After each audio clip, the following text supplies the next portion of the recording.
Hola, muchísimo gusto a todos nuestros seguidores de GEA, descubriendo lo desconocido, como siempre, tratando de encontrar a través de investigadores, de escritores, a través de gente que se va, digamos, va buscando experiencias, va encontrando experiencias y va en sus formas diversas, encontrando diversas, también, ¿por qué no? Otra vez repetirlo, respuestas a muchas de las preguntas que a veces uno se hace. En este caso, quiero presentarles a muchos como muchos lo conocemos ya de por sí, otros va a ser un gusto que lo conozcan. Sebastiano De Filippi, ¿puede ser? ¿Filippi dije bien? Sebastiano De Filippi, director de orquesta. En este caso nos va a contar, digamos, llamativamente, sobre un libro que se llama La ciudad de la llama azul, luces y sombras sobre el cerro Unitorco. Una temática que nosotros centralizamos como, digamos, el tema de la ufología, ufólogo, pero bueno, me gustaría que su autor nos cuente un poquito. ¿Cómo estás? Hola a todos, gracias. Sí, es un tema que tiene que ver con la ufología, pero que no se limita a la ufología.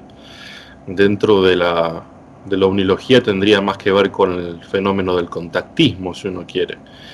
Pero haciendo foco sobre el protagonista de esta historia, que se llamaba Ángel Cristo Coulanis, el libro termina hablando de una cantidad de cosas que van mucho más allá del tema de los ovnis y terminan involucrando a ámbitos de lo histórico, lo político, lo militar, las relaciones humanas, eh, digamos, legales y morales y no tanto legales y no tanto morales, y una cantidad de asuntos muy interesantes que se mezclan como una especie de cóctel que hace que este caso, el caso de Erxil, del Uritorco y de Coglanis, se transforma en una especie de extraña novela con un montón de ingredientes, pero todos, al menos en el caso de este libro, estrictamente reales, todos verídicos. Ok. Bueno, a mí me gustaría conocer desde tu punto de vista, ¿no? Ya que sos el autor, el escritor, para conocer un poco tu obra, para que nos des un recorrido, digamos, de alguna forma, para que también el público que le interesa y que en este momento seguramente lo va a estar viendo, pueda encontrar eso puntual que vos, digamos, le diste, digamos, a filo. Bueno, yo creo que lo que tiene de particular la ciudad de la llama azul, ya que de eso estamos hablando, es que es esencialmente una biografía. Es la historia de una persona, que es el protagonista de, de toda esta historia, de todo este caso Uritorco, Capilla del Monte, Erx, con todo lo ufológico conexo, que es justamente Ángel Cristóbal Coblanis. El libro cuenta la historia de este hombre que tuvo una vida muy, muy particular, muy interesante. La cuenta completa, desde su nacimiento hasta su muerte, cosa que por primera vez se hace a través de un medio como este, de un medio escrito, y siguiéndolo a él en el derrotero de su vida, terminamos un poco entendiendo cómo surgió toda la mitología ufológica y todo este mundillo del contactismo que tiene que ver con el Cerro Ritorco. Me pareció la mejor forma para clarificar la historia, eh, contar justamente desde la figura de Acoblanis en orden temporal, de forma cronológica, cómo se fueron desarrollando los acontecimientos. Fue muy difícil, muy difícil seguirle el rastro a este hombre, porque fue una persona que hizo muchos esfuerzos para borrar sus rastros, hizo muchísimos esfuerzos para borrar su verdadera historia de Él, vida, él él mismo, mismo o... él Ujú. mismo, y no solamente lo hizo, y lo hizo bastante bien, sino que en lugar de su verdadera historia de vida, colocó una leyenda, un mito muy articulado, una versión falsa, apócrifa de su propia biografía, que le contó a absolutamente todos, inclusive a amigos, a colegas, a parejas, a parientes. Eh, Les contó a todos más o menos el mismo, entre comillas, invento, la misma ficción. Así es que hasta la aparición de este libro había una versión oficial y única sobre la vida de Acoglanis, que incluía toda una serie de elementos típicos a esta altura, pero que yo demuestro que no son verdaderos, no son los auténticos. Bueno, vamos a hacer un par de preguntas acá porque ya dijiste 3, 4 cosas las cuales me muero por preguntar. ¿Quién vendría a ser, desde tu punto de vista, Ángel Cristo Acoglianis? ¿Sería como el hombre incógnito? ¿Cómo lo describirías vos? Y es muy difícil. Me insumió casi 300 páginas tratar de describirlo. Fue una persona y un personaje extraordinario. Un tipo con el cual uno no se cruza. No, obviamente no, porque es un No quería decir, personaje. no, un personaje extraordinario, un hombre que vivió muchas vidas en un punto, un hombre de muchas caras, de muchas personalidades, que cada tanto además solía cambiar de vida, desarmaba una familia, armaba otra, se mudaba de ciudad, se mudaba de provincia, modificaba levemente su nombre. Es casi un personaje literario, un personaje de ficción, pero en este caso de carne y hueso. Es muy difícil resumir y Pero, decir ¿por en qué? una ¿Por palabra qué? quién fue. Porque desde que vos lo investigaste, ¿no? O sea, desde que vos lo encontraste, digamos, de alguna forma, lo rescataste, en su forma, digamos, para que la gente lo conozca y se involucre a comprar tu obra y nos encontremos con un personaje muy, muy particular. ¿Por qué crees que él se ocultó tanto? ¿Por qué se encargó tanto de ocultarse de esta temática y del mundo, que lo conozca el mundo? La realidad es que nunca lo sabremos, porque él está muerto, murió en su ley, murió sin nunca confesar, entre comillas, por qué hacía lo que hacía y cómo lo hacía. Así que yo puedo contestar solamente desde la postura de alguien que por muchos años lo investigó y de alguna manera tiene esa sensación, después de tantos años, de haberlo conocido un poco, aunque no fue así, no tuve oportunidad de conocerlo. Él tenía, sobre todo en la última parte de su vida, él tenía algo para dar, algo para ofrecer, si se quiere un producto, que era una doctrina, una visión de la vida y una determinada creencia en algo, podríamos decir casi una filosofía de vida, una visión del mundo, y aparentemente le, le pareció que para transmitirla en forma convincente a otros, era mucho más fácil hacerlo haciéndose pasar por quien no era. Entonces le pareció que si él decía la verdad, que él era un hombre nacido en Rosario, de familia muy humilde, sin ningún tipo de estudio, sin prácticamente ninguna experiencia de viaje, sin ningún conocimiento de idioma extranjero, ni contemporáneo ni antiguo, sin una gran biblioteca. Si él se hubiera presentado de esa manera, como lo que realmente era, probablemente poca gente hubiera creído en lo que decía y poca gente hubiera, entre comillas, adquirido su producto. Entonces, quizá le pareció más interesante decir que él era griego, era un iniciado tibetano, era por supuesto un contactado, era doctor en medicina. ¿Era un contactado? ¿Era un contactado? ¿Quién soy yo para decir si sí o si no? Él indudablemente se presentaba más todavía, yo diría más que contactado. Él decía directamente ser extraterrestre en definitiva, que compartía su cuerpo con una entidad extraterrestre. Eso pertenecía a este ámbito, a este cuadro que que él pintó para presentarse de determinada forma y no como lo que realmente era. Y en un punto le sirvió, la jugada le salió bien, logró convencer a mucha gente, y probablemente en parte por esto, porque se supo presentar con este halo de misterio y de misticismo y de cuestión orientalizante que él no tenía en rigor. ¿En qué año estamos hablando? ¿Qué año más o menos? Orientarnos en una época.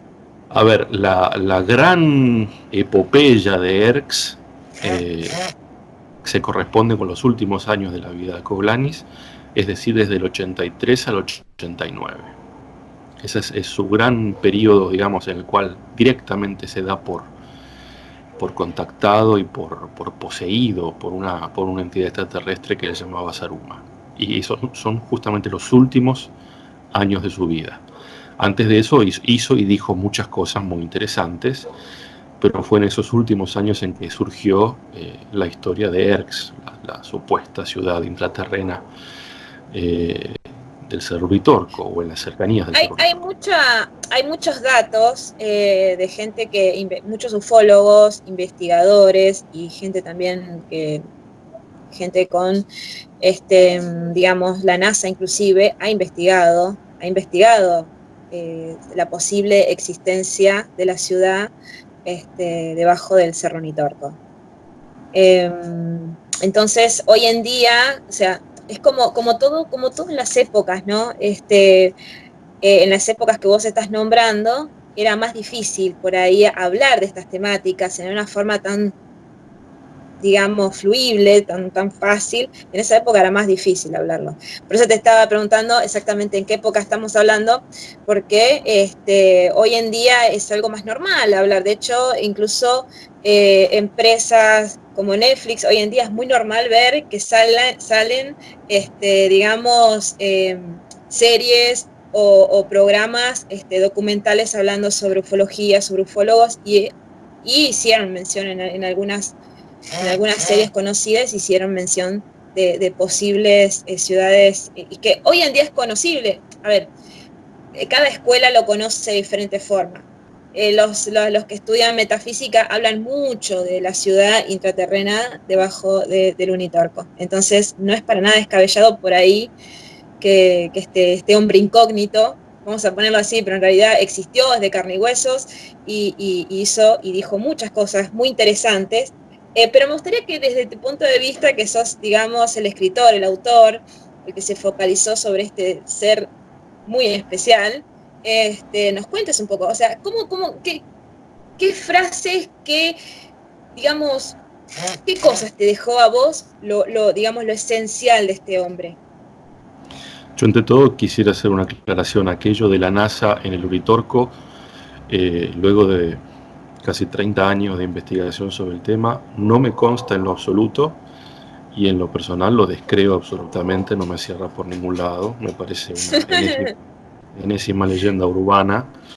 Y en relación a lo de la ciudad subterránea, sí, por supuesto que esto generó una subcultura, pero es importante saber que fue justamente mérito, entre comillas, de Acoglanis. O sea, antes de 83 nadie mencionó esto, y la denominación ERX inclusive es un aporte, por así decirlo, de Acoglanis. No hay absolutamente nadie, va a encontrar ningún rastro antes de 1983 de absolutamente nadie que mencione ERX o algo parecido en el Uritorco. Surgió ahí y surgió de la palabra de Acoglanis. Es muy difícil resumir lo que a uno le pueda parecer Don Ángel Cristo. Lo que estoy seguro es que la historia de su vida es una historia digna de ser contada. Hay casos donde la realidad supera la ficción, y este es uno.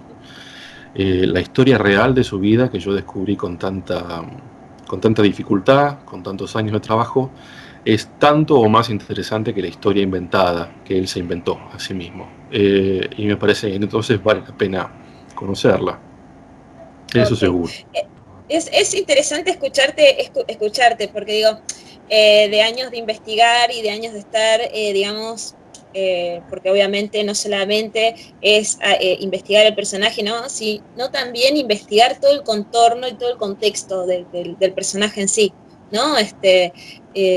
Porque, viste, hay mucho marketing a veces, y y el pobre Cerro Unitorco tiene más marketing, creo que un alfajor. Entonces, Eso ¿qué hay sí. de verdad? ¿Qué hay de ver? ¿Qué sería desde tu punto de vista real, o qué sería desde tu punto de vista, entre comillas, que a vos te haya llamado la atención, que dices, bueno, no, acá puede llegar a tener un punto de mentira? Porque hay un poco de mentira ahí. No, bueno, pero es un tema esencial. Cuando alrededor de una historia, de un misterio, de un mito, se genera una amplia gama de actividades comerciales a punto tal que la ciudad o el pueblo más cercano al lugar, que viene a ser Capilla del Monte, termina prácticamente sustentándose económicamente desde el punto de vista turístico sobre este tema, es de esperarse que surjan todo tipo de productos y todo tipo de propuestas y todo tipo de planteos y de libros y de programas y de entrevistas y de gadgets y souvenirs y por supuesto eso no ayuda mucho a la tarea Hay del que que está interesado en descubrir exactamente, en descubrir investigar los hechos. realmente. El investigador Ya realmente se por encuentra. medio, Yo lo que noto, ¿no? En este aprendiz, yo soy un aprendiz de ser investigadora. La verdad, sigo diciendo lo mismo, ni siquiera me atrevo a decir que soy investigadora, siempre tengo mucho respeto a los que realmente lo hacen. Pero se encuentra uno con eso, ¿no? A la hora de poder investigar casos, a la hora de realmente tomarse el trabajo de estudiar el contexto, el entorno, como hablaba hace un tiempo atrás con otro ufólogo. Uno aprende de todo, aprende desde lo que es química, física, aprendes matemáticas, aprendes de qué está hecho en los metales, aprendes de qué están hechas las rocas, aprendes un montón de cuestiones, ¿no? Aprendes cómo seguir un cronograma, o sea, mucho trabajo lleva. Un investigador lleva mucho tiempo. Y a la hora de hacerlo realmente, te encontrás con, a veces, incluso gente que dentro de esa misma, digamos, esas mentiras o productos, como decimos, ¿no? Ese marketing que se generan incluso hasta, comillas, religiones o pensamientos o filosofías, y de pronto te encontrás con cosas totalmente inverosímiles, y bueno, uno trata de tener un pensamiento crítico y decir, bueno, no, pero te cuesta mucho encontrar, digamos, lo que es verídico, ¿no?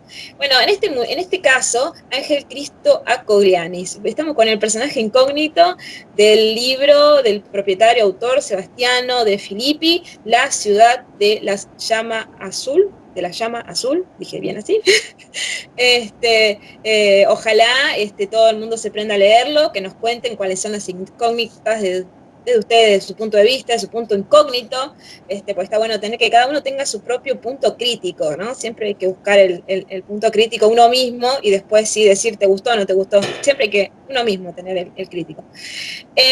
Un poco yendo al terreno desde lo que él investigó, desde quién era él, y desde lo que vos investigaste. ¿Cuánto hay, digamos, de ufología puntualmente dentro de nuestro país? ¿Cuánto hay? ¿Cuánto hay realmente digamos, de contactismo puntualmente? es muy difícil contestar eso. Sí me parece importante, pero un poco lo decías vos misma hace un ratito, ubicarse espacio-temporalmente. O sea, esta es una historia que se da en la década del 80 en la Argentina. Eso ya nos da un dato interesante. O sea, estamos hablando de una época muy Romaniuk, estamos hablando de una época muy serpa, en lo que se refiere a, digamos, a omnilogía Sí. y referentes en la República Argentina.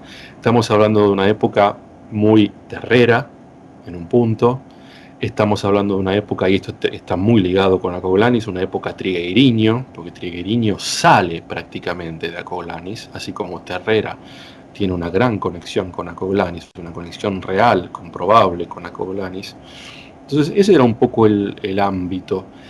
Y también en cuanto al contactismo, estaba muy fresco el caso de Eugenio Siragusa, que tuvo mucho seguimiento en España y en los países hispanoparlantes, de este contactista italiano que decía tener una relación directa con las huestes de Ashtar Sheran. Entonces todo eso estaba en el aire y evidentemente a Kovlanis y a su entorno le interesó muchísimo, y de ahí salió esta historia. La historia de Kovlanis es en un punto una especie de versión criolla del contactismo de Eugenio Siragusa.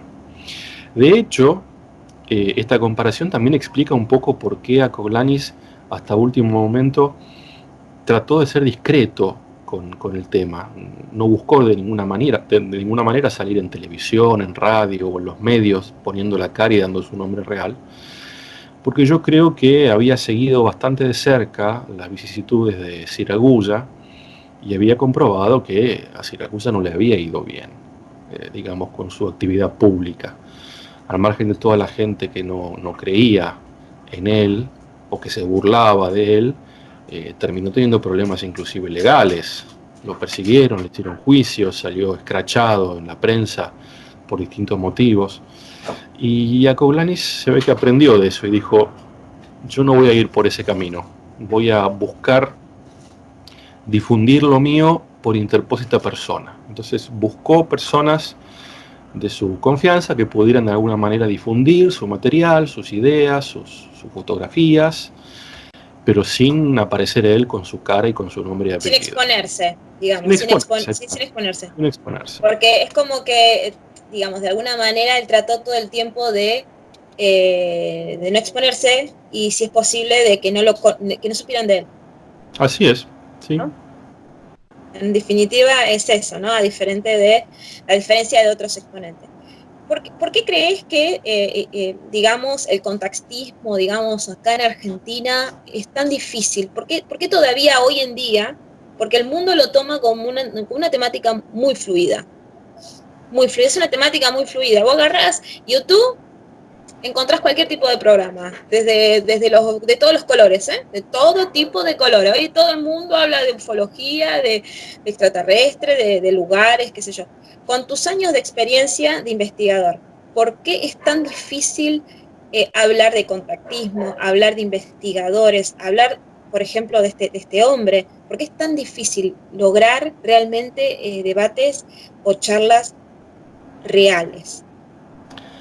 Yo creo que es difícil en cualquier lugar del mundo si tomamos un tema tan espinoso como el contactismo, que es un tema que abarca de alguna manera distintas áreas de lo humano, porque para algunos es un fenómeno más ufológico, de naturaleza extraterrestre, para otros es un fenómeno más psíquico, de naturaleza psicológica o psiquiátrica, para otros tiene más que ver con un estado alterado de conciencia, con alguna dote de mediumnidad, podríamos decir. Para algunos es una mezcla de estos elementos, para otros, por supuesto, es directamente algo que no puede ni debe existir y de lo cual no hay que hablar. Así que yo no creo que sea fácil en ningún contexto. Lo que puede llegar a pasar en un país como la Argentina, pero es algo que sucede en muchos ámbitos, es un tema cultural, que si viene de afuera y si tiene un nombre raro, si hablan en inglés o en alemán, entonces es una cosa que puede llegar a ser interesante o creíble. Si esto involucra a una persona que vive a 10 cuadras de mi casa, no puede ser. Había un gran músico argentino, Juan Carlos Zorzi, que solía decir: ¿cómo fulanito va a ser un tenor excelente si vive en la esquina de mi casa? Tiene que vivir sí o sí en Roma o en Nueva York. Yo creo que tiene un poco que ver también con eso. Pero no es un tema fácil en ningún caso. Sobre todo porque El del contactismo es el típico tema en el que hay afirmaciones extraordinarias, y a esas afirmaciones extraordinarias, en la mayor parte de los casos, no se corresponden pruebas igualmente extraordinarias. Entonces es lógico que sea un tema de polémica, un tema de debate y un tema que suscite incredulidad. Es solamente lógico, en mi opinión. Bueno, ojalá te pueda tener en próximos programas y te quiero invitar porque la verdad que me da ganas de preguntarte de todo. Y obviamente tengo muchas ganas de leer tu libro porque me parece ya a mí, particularmente me pinchaste el bichito, el bichito de la investigación, digamos, con este personaje bastante particular, bastante especial. Bueno, ¿dónde te pueden encontrar? ¿Cómo pueden conseguir tu obra? Bueno, aclaremos para los que nos escuchen, no ahora en las inmediaciones temporales, sino más adelante, que ahora estamos en plena cuarentena. Sí, Cada uno en estamos su todos casa. iguales. Ojalá que esto pase pronto, porque eso también significa que las librerías están cerradas, entre otras cosas. Pero bueno, La Ciudad de la Llama Azul igualmente se encuentra también en formato ebook, así que eso se puede adquirir desde casa con un clic. El libro está en 3 ediciones. La edición argentina es de Editorial Biblos, que tiene una web fácilmente accesible, así que para todos los que vivan en la Argentina y alrededores, yo recomiendo ir por ese lado. Si tenemos algún oyente más bien por el lado español, hay una edición española hecha por la editorial Corona Borealis de Málaga, que también tiene el ebook, así que les sugiero que busquen la web de Corona Borealis. Y finalmente, si nos estuviera escuchando gente de habla italiana, también está la edición italiana del libro, publicada por X Publishing de Roma. Así que según el idioma y el país del que nos estén escuchando, pueden, digamos, acceder por la web a una de estas 3 editoriales y seguramente van a poder conseguir fácilmente el ebook a la espera de poder nuevamente tener el placer de ir por las librerías caminando y encontrando títulos que nos interesen. Yo cualquier cosa, de todas maneras, durante que estemos la grabación, es muy probable que vean en los costados la portada del libro y obviamente voy a tratar de buscar más información mientras esté la grabación. Todo lo que salga acá, voy a tratar de poner información durante la charla para que puedan ubicar el libro, la obra, cómo se llama, o sea, para que puedan encontrar al escritor, de paso, Puedo agregarte que el libro tiene su propio espacio en internet, en Facebook, que es justamente sí. La Ciudad de la Llama Azul. Si ustedes buscan La Ciudad de la Llama Azul en Facebook, hay una página del libro que tiene adelantos del libro, fotos, videos, textos y también enlaces a otras entrevistas que me hicieron, que también existe en su versión italiana, La Città della Fiamma Azzurra, también en Facebook. Así que esa es una forma también eventualmente de conectarse con el autor. Te hago una última pregunta. Como investigador, con tu experiencia, con tus años de estudio, ¿qué te dejó a vos el personaje? Pregunta comprometida. A mí me dejó pensando sobre lo ambivalentes que podemos ser los seres humanos y sobre cómo una misma persona puede vivir más de una vida al mismo tiempo y cómo una persona puede ser buena, inclusive muy buena en algunos aspectos y contemporáneamente ser mala o inclusive muy mala en otros aspectos. Me dejó pensando sobre esta naturaleza compleja del ser humano. Me hizo reflexionar sobre cosas como decir, uno de los personajes más nefastos de la historia occidental como Hitler era un amante de los niños y de las mascotas, y era vegetariano. y en el otro extremo, algunos personajes venerados y justamente venerados de la historia reciente, como podría ser Mahatma Gandhi, tenían lados oscuros o muy oscuros. Sí, tenía un lado oscuro, sí. Muy oscuros. O si queremos quedarnos en la India, no sé, Madre Teresa de Calcuta, ¿no? Que todos Tiene su lado B también. Claro, absolutamente. Ya me diste Entonces, ganas, ¿ves? Ya me diste ganas de hacerte otro reporte. pero bueno, a Otro mí reporte. me dejó pensando sobre eso, ¿no? Que nadie, por supuesto que todos nos percibimos como buenos en líneas generales, pero Por nadie ejemplo, es tenés un total y personaje como solamente John bueno. Lennon. Por ejemplo, tenés un personaje de la música, ¿no? Que John Lennon es un exponente de la paz y resulta ser de que era muy violento. Eh, es como vos decís, sí, tenemos esa cosa, ¿no? La humanidad tiene su lado A y su lado B, ¿no? Su blanco y su negro, o sea, todos los... Pero bueno, me encantaría tenerte en próximos momentos, hacerte otras. Me gustaría hablar de gente de la historia y me parece es una persona excelente y muy amplia para poder hacerte entrevistas. Bueno. Bueno, gustoso. Nos Bueno, volveremos a ver. hoy hablamos un poquito de la ciudad de la llama azul, de su autor y obviamente este personaje incógnito. Búsquenlo en su libro. Muchísimas gracias a todos, les mando a todos un beso y nos encontramos en próximas grabaciones.